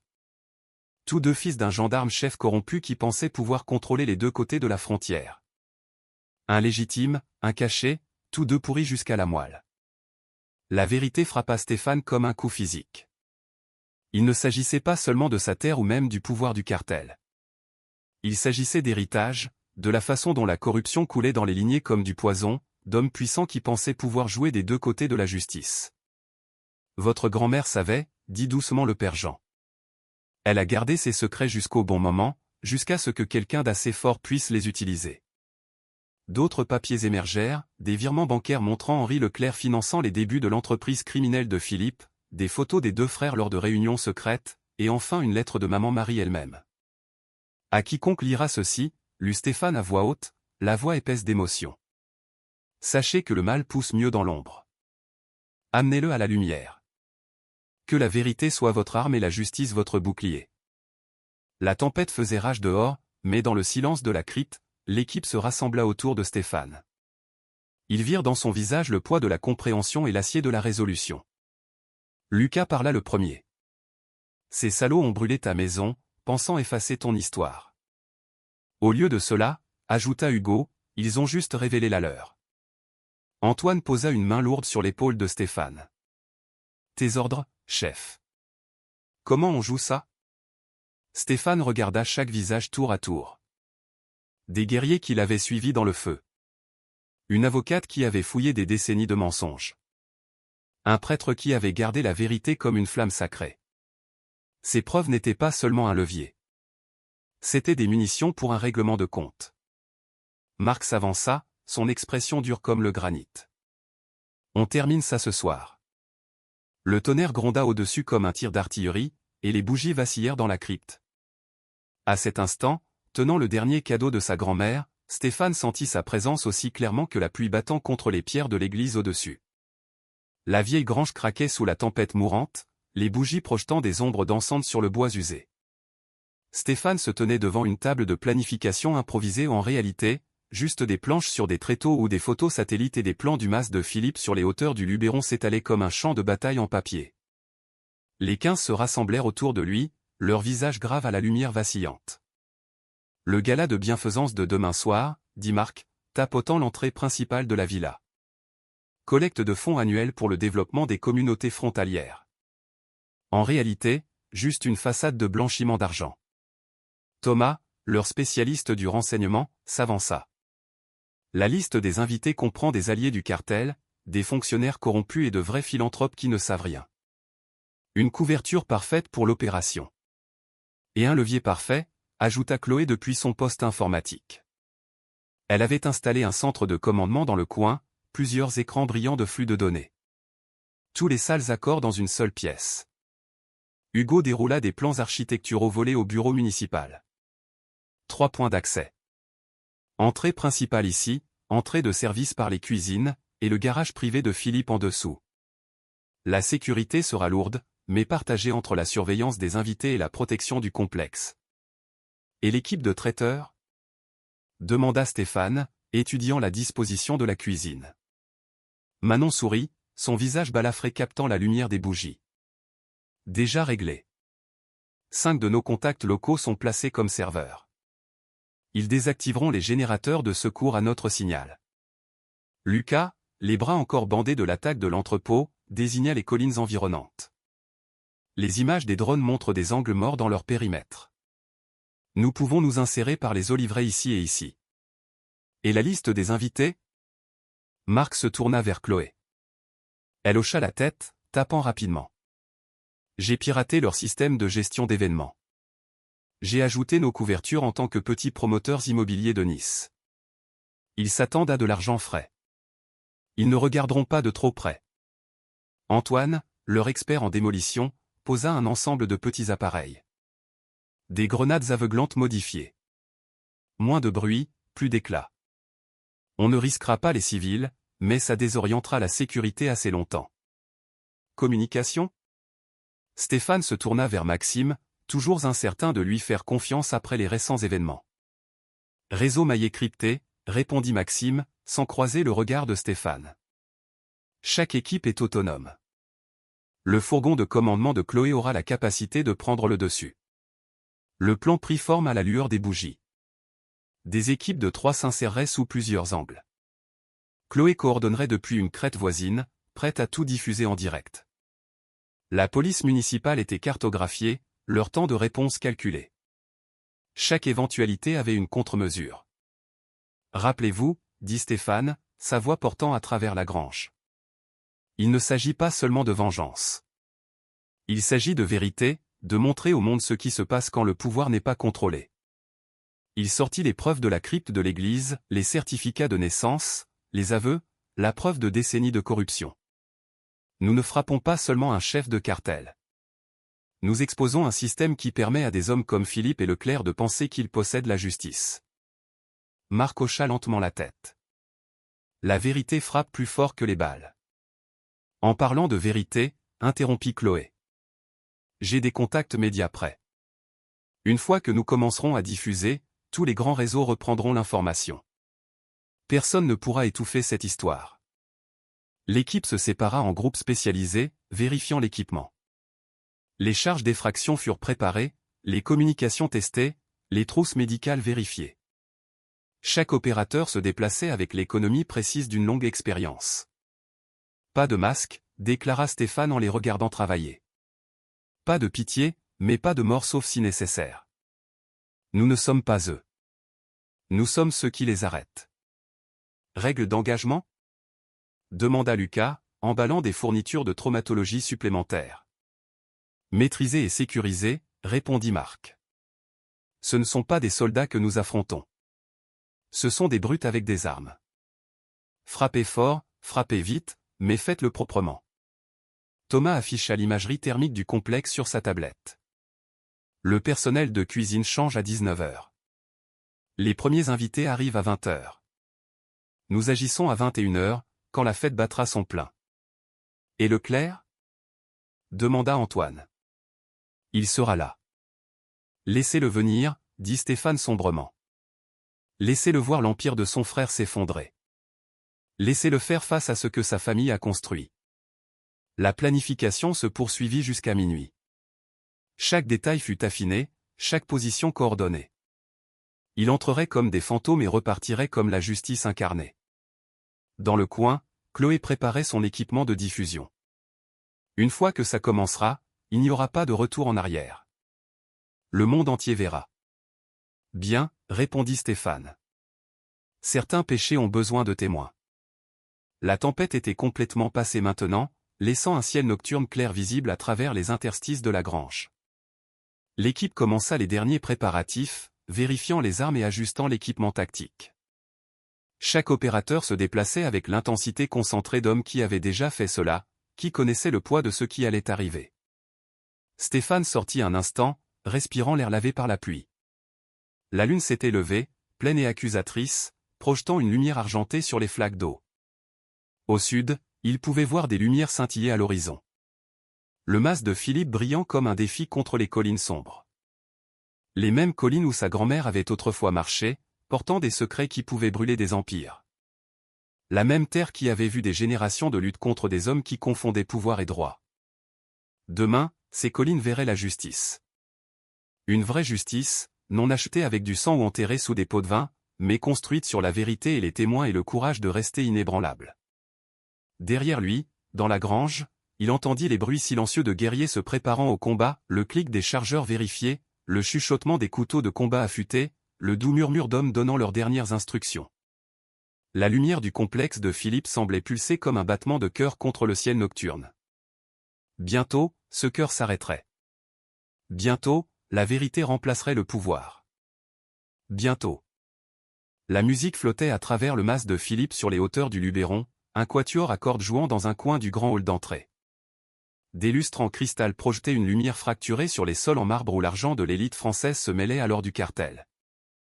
Le gala annuel du Fonds de développement des communautés frontalières battait son plein. Stéphane ajusta sa veste de serveur empruntée, portant un plateau d'argent rempli de flûtes de champagne à travers la foule. Il avait troqué ses bottes de travail contre des chaussures vernies qui claquaient sur le carrelage. À chaque pas, il apercevait des visages familiers. Des politiciens qui avaient approuvé des permis suspects. Des juges qui avaient rejeté des preuves évidentes. Des journalistes qui avaient enterré des histoires pour le bon prix. Près du grand escalier, le gendarme-chef Leclerc tenait sa cour en uniforme de cérémonie, les médailles brillantes.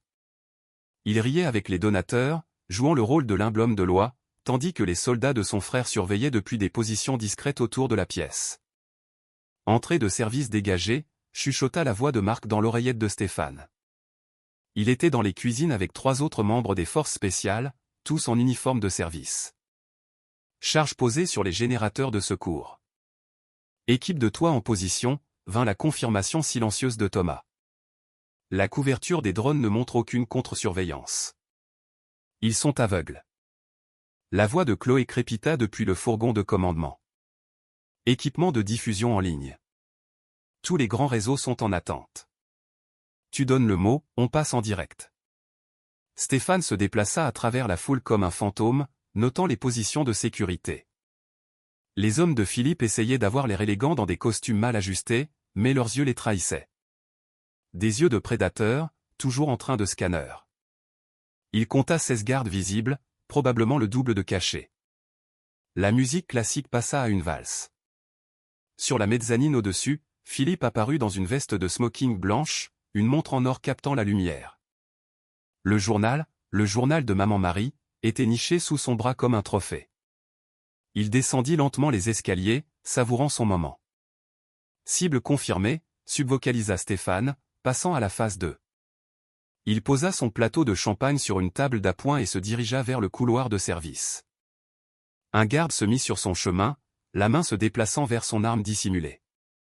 La cuisine a besoin de plus de glace, dit Stéphane en espagnol, tenant un seau vide.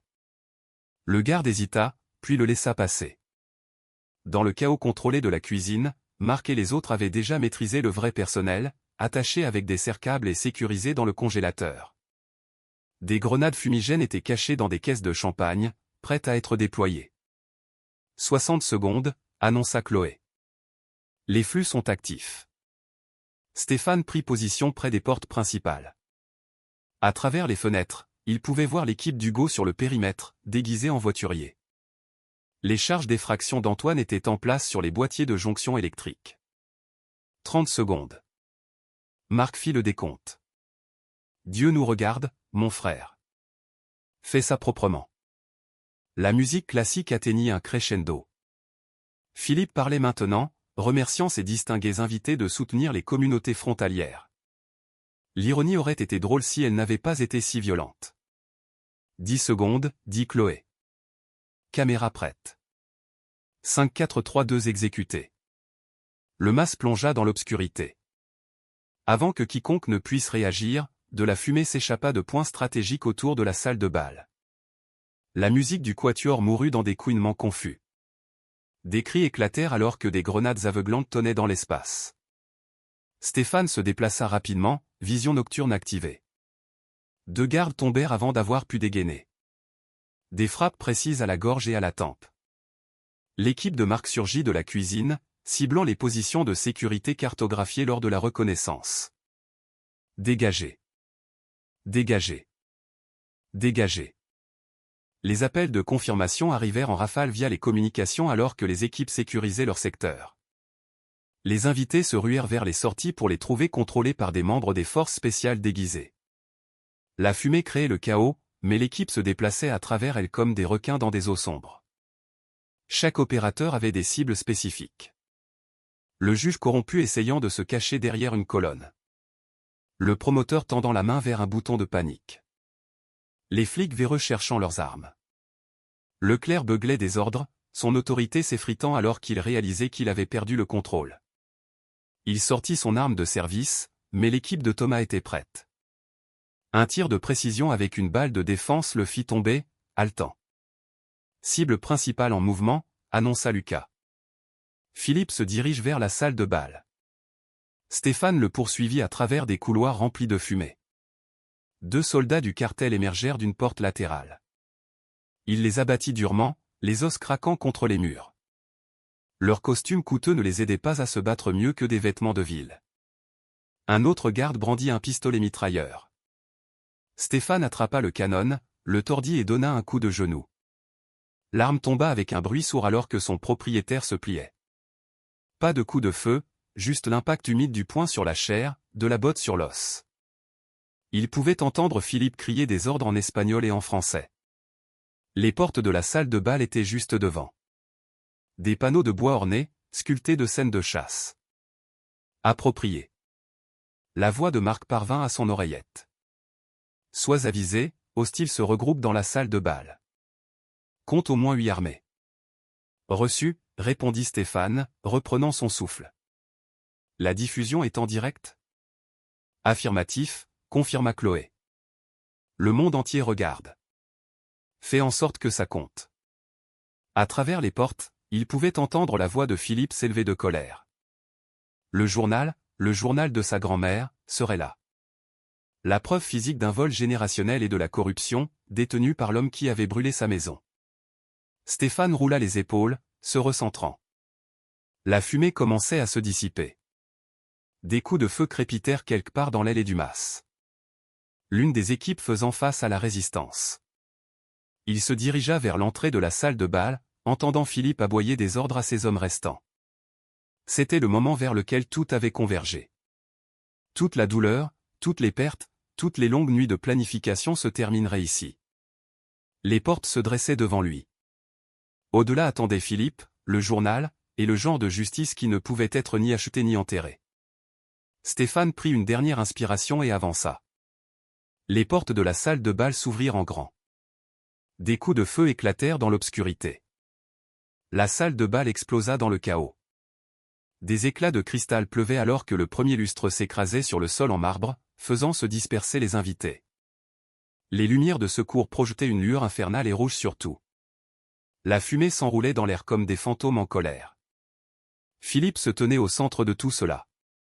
Le journal de maman Marie serré dans une main, un couteau courbe brillant dans l'autre. Sa veste de smoking blanche était tachée du sang de quelqu'un d'autre. 8 de ces hommes formaient un cercle protecteur, arme au poing. Tu aurais dû rester en Occitanie, paysan, ricana Philippe, jetant le journal de côté. Il glissa sur le sol poli, laissant une traînée de pages volantes. Stéphane se déplaça comme de l'eau, esquivant le coup de poing sauvage du premier garde. Son coude percuta la gorge de l'homme. Un autre se précipita sur lui avec un couteau. Stéphane attrapa son poignet, le tordit jusqu'à ce que les os craquent, et l'utilisa comme bouclier contre 2 autres assaillants. Le combat devint brutal. Les corps s'écrasèrent contre des miroirs au cadre doré. Le sang gicla sur des peintures à l'huile valant des millions. Stéphane se battit avec une précision froide. Chaque coup calculé par des années d'entraînement. 3 gardes tombèrent en quelques secondes. Un 4e eut de la chance. Sa lame ouvrit une longue entaille sur l'avant-bras de Stéphane. Le sang imbiba sa veste de serveur empruntée. Le garde sourit, puis gargouilla alors que la botte de Stéphane écrasait sa trachée. « Tenez-le » cria Philippe à ses hommes restants. « Je m'en occupe moi-même. » 2 gardes saisirent les bras de Stéphane. Philippe s'approcha lentement, essuyant son couteau sur un mouchoir en soie. Sa chaîne en or se balançait à chaque pas. « Tu sais quel est ton problème » Philippe tournait autour comme un requin. « Tu penses que le courage compte. Mais l'argent compte, le pouvoir compte. Ta grand-mère n'a jamais appris cette leçon non plus. » La tête de Stéphane partit en avant, frappant un garde au visage. Alors que l'homme titubait, Stéphane se libéra et chargea Philippe. Ils s'écrasèrent à travers une table chargée de verres de champagne. Le couteau fendit l'air à quelques centimètres de la gorge de Stéphane. Ils se battirent au sol, roulant à travers le cristal brisé. Philippe se battait salement, essayant de crever les yeux, de mordre, n'importe quoi pour gagner. Mais Stéphane s'était entraîné pour cela, avait vécu ce moment dans son esprit 1 millier de fois. Il attrapa la main armée de Philippe et la frappa contre le marbre 1 fois, 2 fois, 3 fois jusqu'à ce que la lame tombe avec un bruit sourd. Philippe lui donna un coup de tête, fendant la lèvre de Stéphane. Le sang et la sueur se mêlèrent alors qu'il luttait. Les caméras, crépita la voix de Chloé dans l'oreillette de Stéphane. Mets-le en position. Avec un rugissement, Stéphane souleva Philippe et le projeta sur le marbre. L'impact coupa le souffle du chef de cartel. Avant qu'il ne puisse récupérer, Stéphane l'immobilisa sur le dos, un genou sur sa poitrine. « Maintenant !» cria Stéphane. Les murs de la salle de bal s'illuminèrent alors que des projecteurs cachés s'activaient. Chaque surface devint un écran affichant des preuves en haute définition. Virements bancaires, actes de propriété, documents judiciaires scellés. L'empire de corruption de Philippe mis à nu. Marc apparut, traînant un Maxime attaché. Le spécialiste des communications semblait terrifié, son équipement tactique coûteux n'étant plus qu'un costume de prisonnier. « Joue-le » ordonna Marc, poussant Maxime vers un ordinateur portable. Avec des mains tremblantes, Maxime lança un fichier audio. Une voix froide et officielle remplit la salle de bal. L'actif Philippe Léon doit être protégé à tout prix. L'enquête de Moreau doit être contenue. Utilisez tous les moyens nécessaires. Encore, ordonna Stéphane. Maxime le rejoint, les épaules s'affaissant de défaite. D'autres membres des forces spéciales entrèrent, escortant le gendarme-chef Leclerc. L'uniforme de l'homme de loi était déchiré, son visage ensanglanté pour avoir résisté. Ses yeux s'écarquillèrent en voyant son demi-frère immobilisé sous Stéphane. « Vous voyez ça » s'adressa Stéphane aux caméras. « Vos protecteurs, vos dirigeants, tous achetés et payés avec l'argent du sang. » Les murs montraient plus de preuves. Les sociétés écrans de Perrier, les comptes offshore de Leclerc, l'argent du cartel circulant à travers des entreprises légitimes. Des années de corruption exposées en haute résolution.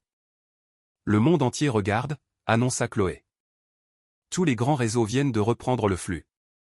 C'est une tendance mondiale. Philippe se mit à rire. Un son horrible, brisé. Tu penses que ça change quelque chose? Il y en aura toujours d'autres comme moi. Plus d'argent, plus de pouvoir. Peut-être, répondit Stéphane. Mais pas ici. Plus maintenant. Des agents fédéraux envahirent la pièce, suivis par la police fédérale espagnole. Les arrestations commencèrent. Philippe, Leclerc, les fonctionnaires corrompus qui n'avaient pas réussi à fuir. Chacun fut emmené menotté sous les caméras. Le combat avait duré moins de 10 minutes. Les conséquences résonneraient pendant des années. Les genoux de Stéphane cédèrent enfin. Il s'effondra à côté d'un des lustres tombés, l'épuisement le frappant comme un camion. Son bras le lançait là où le couteau l'avait atteint. Le verre craqua sous ses paumes. Marc s'agenouilla à côté de lui, ce demi-sourire familier sur son visage buriné. C'est fini, dit-il doucement. Sa main trouva l'épaule de Stéphane, la serrant une fois. À travers les fenêtres brisées, l'aube se levait sur les collines. Le même soleil qui avait vu son domaine brûler se levait maintenant sur la justice. Stéphane pouvait sentir sa chaleur sur son visage, se mêlant à des larmes qu'il n'avait pas réalisé qu'il versait. Le journal de maman Marie gisait à proximité, ses pages éparpillées sur le marbre sanglant comme des feuilles mortes. Mais la vérité qu'il contenait avait enfin été entendue. Les fantômes pouvaient maintenant reposer en paix. 2 mois firent fondre l'hiver en printemps. L'aube peignait le ciel d'Occitanie de touches d'aquarelle rose et or, touchant tout d'une promesse. Le son des marteaux et des outils électriques remplissait l'air matinal du domaine Moreau, ainsi que des rires et des bribes d'espagnol et de français se mêlant librement. Stéphane se tenait dans la terre fraîchement labourée de son champ principal. Le sol riche et sombre contrastait avec ses bottes. Tout autour de lui, des rangées nettes de jeunes pousses vertes tendaient vers le soleil. Maïs, haricots, et les tomates anciennes préférées de sa grand-mère. La terre guérissait, revenant plus forte après l'incendie. Une camionnette gronda sur l'allée, la berline rouge familière de Chloé juste derrière. Elle sortit, portant une pile de documents, son tailleur contrastant vivement avec le domaine en plein travail. Le plateau de la camionnette était chargé de bois et de fournitures. D'autres volontaires arrivaient pour aider à la reconstruction. « Bonjour », lança-t-elle en s'approchant. « Je viens d'avoir des nouvelles du tribunal fédéral. Le dernier appel de Vincent Perrier a été rejeté. Tout est officiel maintenant. » Stéphane hocha la tête, essuyant la terre de ses mains. « Combien ont-ils saisi ? » Près de 80 millions d'euros d'actifs. Chloé sourit, une satisfaction féroce dans les yeux. Tout est transféré à la Fondation communautaire Maman Marie. Les droits sur le lithium à eux seuls financeront des bourses pour 3 générations. Ils se dirigèrent vers le chantier de la grange où 2 douzaines de personnes travaillaient dans un chaos coordonné. La nouvelle structure était 2 fois plus grande que l'ancienne, construite pour abriter à la fois le bétail et des programmes communautaires. Marc dirigeait les opérations depuis le centre, donnant des ordres avec la même précision qu'il utilisait autrefois au combat. Hugo, sécurise cette traverse. Lucas, on a besoin du niveau ici. Sa voix portait par-dessus le vacarme de la construction. Beau travail, les gens. Très beau travail. Plusieurs des 15 étaient restés, aidant à reconstruire ce que le feu avait pris. D'autres envoyaient des fournitures, de l'argent ou des ouvriers qualifiés via leur réseau. La fraternité forgée dans la guerre servait maintenant un autre type de justice. Près de la clôture, les petits-enfants de Monsieur Pierre aidaient les plus jeunes à planter un potager. Ils utilisaient les mêmes graines anciennes que Maman Marie avait conservées chaque saison, transmettant plus que de l'ADN. L'avenir poussait en rangées soignées, entretenues par de petites mains qui comprenaient la valeur des racines. Des nouvelles de Philippe et Leclerc, dit Chloé en consultant son téléphone. Le tribunal fédéral a prononcé les peines maximales, 25 ans chacun, sans possibilité de libération conditionnelle. Toute leur organisation a été démantelée. 7 pays coopèrent pour la saisie des actifs. Et Maxime ? 5 ans, réduit pour coopération. Son témoignage a permis de résoudre 3 autres affaires de corruption. Elle fit une pause. Il t'a écrit une lettre. Il a dit qu'il était désolé. Stéphane regarda un faucon tournoyer au-dessus, se souvenant de la fumée et de la trahison. Garde la lettre. Certaines choses n'ont pas besoin de mots. La construction s'arrêta tandis que Chloé rassemblait tout le monde à l'ombre d'un mur à moitié construit. Elle brandit l'acte de propriété original, ses bords usés mais son pouvoir intact. La foule se tut alors qu'elle lisait les passages cruciaux. Le langage juridique prudent de Maman Marie qui avait protégé la terre à travers les générations. Cette propriété est détenue en fiducie perpétuelle au profit de la communauté, la voix de Chloé était claire et forte, et ne sera jamais vendue, saisie ou transférée sans le consentement unanime de la famille Moreau et des représentants communautaires désignés. Des acclamations éclatèrent. Quelqu'un se mit à chanter un vieil hymne des droits civiques. D'autres se joignirent, la mélodie se propageant à travers les chants qui avaient connu à la fois la haine et l'espoir. Stéphane s'avança, mal à l'aise avec les discours, mais sachant que certains mots devaient être dits. Merci à tous. Les forces spéciales qui sont venues quand j'ai appelé. Les voisins qui ont cru quand d'autres doutaient. Les avocats qui se sont battus. Les travailleurs qui reconstruisent. Il déglutit difficilement. Ma grand-mère disait, la terre garde la mémoire. Ces chants se souviennent de votre courage. Près du portail principal, des enfants travaillaient sur un grand panneau en bois. Leurs petites mains peignaient soigneusement des lettres de couleur vive. Le domaine Moreau. Personne n'est à vendre. Ces mots simples portaient le poids de tout ce pourquoi ils s'étaient battus. Le travail de la journée continua. Des femmes de l'église apportèrent le déjeuner, des crêpes, du poulet rôti et 3 sortes de tartes. Le repas devint une célébration. Les gens partageaient de la nourriture et des histoires sous le soleil printanier. Les anciennes divisions semblaient plus petites maintenant, consumées comme de la paille. Même la nouvelle direction de la gendarmerie avait changé. Les gendarmes qui avaient autrefois détourné le regard patrouillaient maintenant régulièrement, échangeant des saluts avec les ouvriers du domaine. Le changement venait lentement, mais il venait. Alors que le coucher du soleil peignait le ciel, Stéphane et Marc s'appuyèrent contre la nouvelle clôture, regardant les aides de la journée rentrer chez eux. La grange reconstruite se dressait solidement contre le ciel assombri, abritant déjà du nouveau bétail. Demain apporterait plus de travail, plus de guérison, plus de croissance. Il pensait que le feu me briserait, dit Stéphane doucement, passant une main sur le bois fraîchement coupé. Il s'avère qu'il m'a forgé. Marc hocha la tête, la compréhension dans son visage buriné. Ils restèrent dans un silence confortable alors que le soir s'installait sur le domaine. Les phares des travailleurs traçaient des chemins vers la maison dans le crépuscule grandissant. La terre s'étendait largement autour d'eux. Des champs replantés, des clôtures réparées, des cicatrices se transformant lentement en force. Le domaine s'étalait en dessous d'eux, renaissant de ses cendres. De nouveaux bâtiments s'élevaient là où les anciens avaient brûlé. La peinture fraîche marquait de nouveaux départs. La justice avait été rendue, non par la violence, mais par la vérité, la communauté et un espoir tenace. Au loin, des lumières commencèrent à apparaître dans les maisons voisines. Le domaine n'était plus seulement la position d'une famille contre la corruption. C'était devenu quelque chose de plus grand, un symbole, un sanctuaire, une promesse tenue.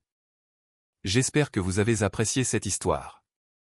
Veuillez la partager avec vos amis et vous abonner pour ne pas manquer la prochaine. En attendant, j'ai sélectionné pour vous 2 histoires que je pense que vous apprécierez. Passez une excellente journée.